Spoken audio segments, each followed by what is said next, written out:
স্বাগতম জানাচ্ছি PHP for beginners কোর্সের আরও একটি নতুন পর্বে। আজকে আমরা শিখব হচ্ছে পিএইচপি হোয়াইল লুপ। তাহলে হোয়াইল লুপটা আসলে কি? হোয়াইল লুপটা হচ্ছে একটা লজিক, অর্থাৎ ডেটাবেস থেকে যখন ডেটা কল করা হয় তখন লুপের সাহায্যে কি করা হয়, ডেটাটা ফ্যাচ করে অথবা বের করে নিয়ে আসা হয়। ওকে, অর্থাৎ হোয়াইল লুপটা হচ্ছে একটা এমন একটা লজিক যেটার মাধ্যমে ডেটাবেস থেকে ডেটা নিয়ে আসা হয়। তাহলে হোয়াইল লুপটা আমরা একদম সিম্পল কিছু উদাহরণের মাধ্যমে দেখব। তাহলে এটা ব্যাক স্পেস করতেছি, দেন অ্যাটম এডিটরে ঢুকবো। সব কিছু রান করা আছে অ্যাটম এডিটরে, আগের কোডগুলো থেকে গেছে বিধে আমি এটা ব্যাক স্পেস করে নিচ্ছি। HTML লিখলাম। তাহলে HTML লেখার পর এখানে লিখবো h2 দিয়ে হোয়াইল লুপ। তাহলে একটু বড় করে নিচ্ছি যাতে আপনাদের দেখতে সুবিধা হয়। এন্ড পিএইচপি শুরু এবং শেষ করতেছি। তাহলে হোয়াইল লুপটা হচ্ছে হোয়াইল লুপের একটাই কন্ডিশন থেকে, অর্থাৎ একটা লজিক একটা কন্ডিশন। হোয়াইল লুপের জন্য আমাদের লিখতে হবে WHILE হোয়াইল, এতটুকু লেখার পর এখানে কন্ডিশন থাকবে। দেন এখানে কন্ডিশন যদি সত্য হয় তাহলে যে ডেটাটা থাকবে সেটা হচ্ছে এই সেকেন্ড ব্র্যাকেটের ভিতরেই থাকবে।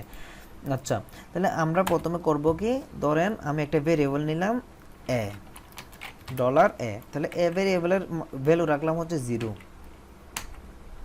ওকে, তাহলে এখানে হোয়াইল লুপের ভিতর দিব যদি যতক্ষণ পর্যন্ত এ ভেরিয়েবল কি হয়, এ ভেরিয়েবল গ্রেটার দেন ইকুয়াল 100, যতক্ষণ পর্যন্ত এ ভেরিয়েবলটি এখানে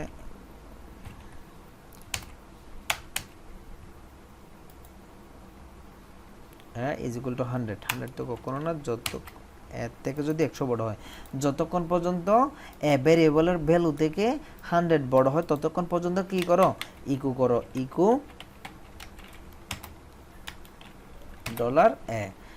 এন্ড দেন এটা যদি রিটার্ন করে তাহলে কি আসে দেখুন। আরেকটু কাজ করতে হবে আমাদের টোটাল কোডটা পাওয়ার জন্য। এখন রিফ্রেশ করলাম, সবগুলো শূন্য আসতেছে, শূন্য শূন্য শূন্য, শেষ হচ্ছে না। তাহলে শূন্য উঠতে আছে, এখানে শূন্যের কোনো কি নাই, শেষ নাই। লুপটা বারবার এক্সিকিউট হতেই আছে। দেখুন এখানে এটা কি করতেছে, ব্রাউজার পর্যন্ত থেমে যাবে। এটা যদি রান করেন আমরা অনেক সময় ব্রাউজারটা পর্যন্ত কি করতে পারে, ক্র্যাশ করতে পারে। কেন? কারণ এখানে এই লুপটা কখনো শেষ হচ্ছে না। এই লুপটা কেন শেষ হচ্ছে না? কারণ এই এ নামক ভেরিয়েবলের ভ্যালুটা 100 থেকে সব সময় ছোট হয়, এজন্য লুপটা বারবার ঘুরতে আছে, এজন্য 0 রিটার্ন করতে আছে। কিন্তু আমরা যখন এই এ ভেরিয়েবলটা ইনক্রিমেন্ট করে দিব, এখানে এসে লিখলাম এ এন্ড প্লাস প্লাস করে দিলাম, তাহলে এটার মানে হচ্ছে ইনক্রিমেন্ট করে দিলাম। তাহলে এ ভেরিয়েবলটা যখন এখানে আছে কত, প্রথমে আসতেছে 0 আসার পর এই কন্ডিশনটা চেক করার পর ইকো করলো 0, অ্যান্ড দেন 0-র সাথে 1 যোগ করে দিবে এই ইনক্রিমেন্ট ভ্যালু। তখন 0টা হয়ে গেল কি 1। এই একটা আবার গিয়ে এর কাছে এখানে এসে চেক করবে কত, এর কাছে এসে চেক করবে এটা 100 থেকে ছোট কিনা। 100 থেকে যদি ছোট হয় তাহলে সেটা ইকো করবে 1 এখানে, তারপর 1 ইকো করবে, অর্থাৎ 1 আমাদের ব্রাউজারে আউটপুট করবে। 1 এর সাথে আবার ইনক্রিমেন্ট হয়ে 2 হবে।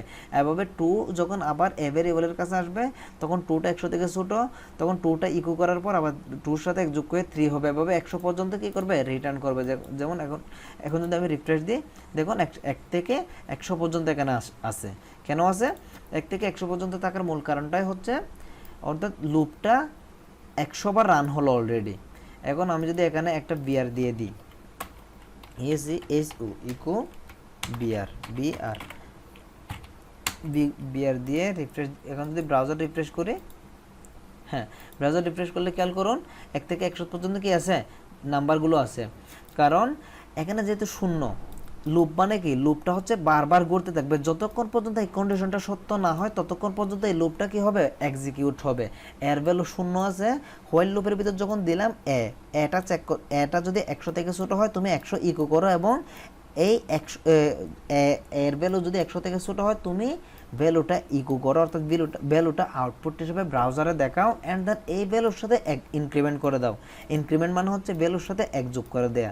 তাহলে একটা 2 হয়ে গেল, 2টা আবার চেক করলো 100 থেকে ছোটো, তখন সে এই 2টাই ইকো করলো, আবার 2 এর সাথে আবার ইনক্রিমেন্ট হয়ে 3 হয়ে গেল, 3টা আবার 100 থেকে ছোটো কিনা চেক করলো, চেক করার পর যেহেতু ছোটো এই কন্ডিশনটা সত্য হওয়ার সাথে সাথে আবার 3কে শো করালো, 3-এর সাথে আবার ইনক্রিমেন্ট হয়ে 4 হলো, 4টা আবার 100 থেকে ছোটো চেক করলো, চেক করার পর এটা কি করলো, 3টা শুরু করালো ব্রাউজারে, 3-এর সাথে যোগ করে 4 হলো। এভাবে কি ঘুরতে ঘুরতে যতক্ষণ পর্যন্ত 100 এই কন্ডিশনটা মিথ্যা না হয়, যতক্ষণ পর্যন্ত 100 হয়েছে, 100 হওয়ার পর দেখতেছে ইনক্রিমেন্ট করার পর 101 হয়ে যাচ্ছে, তাহলে কন্ডিশনটা মিথ্যে হচ্ছে। মিথ্যে হওয়ার সাথে সাথে এই হোয়াইল লুপটা কি স্টপ হয়ে গেল। এটা হচ্ছে হোয়াইল লুপ।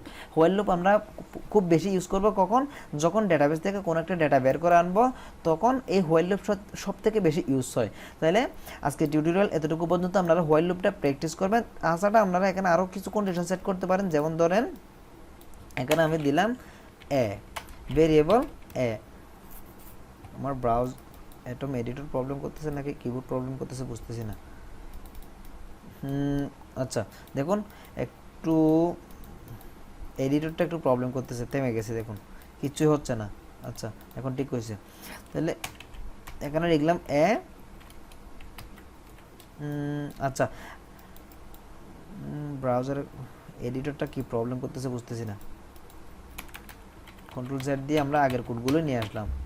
আচ্ছা এখানে যদি আমি চাই 100 জায়গায় কত দিতে পারবো, আর একটা নাম্বার বসায় দিতে পারবো। যেমন এখানে যদি 50 দিয়ে, এটা 50 বারই রান হবে। এখানে 50 লিখলে এখানে 1 থেকে 50 পর্যন্ত কি হবে, রান হবে। 50 লিখার সাথে সাথে এখানে যদি কন্টিনিউ দিই, দেখুন 50 পর্যন্ত রান হবে। এখন সেভ কি হয় না? হ্যাঁ দেখুন এখন এখানে দেখাচ্ছে 1 থেকে 50 পর্যন্ত। তাহলে হোয়াইল লুপ কি জন্য ইউজ হয়? হোয়াইল লুপ ইউজ হয় কোনো একটা ডেটা কি করার জন্য, কোনো একটা লজিক সেট করে, অর্থাৎ কোনো একটা প্যারামিটার সেট করে দিলাম, এই নামটা 1000 বার শো করার পর এই লুপটা থেমে যাবে। এটাও করতে পারবো।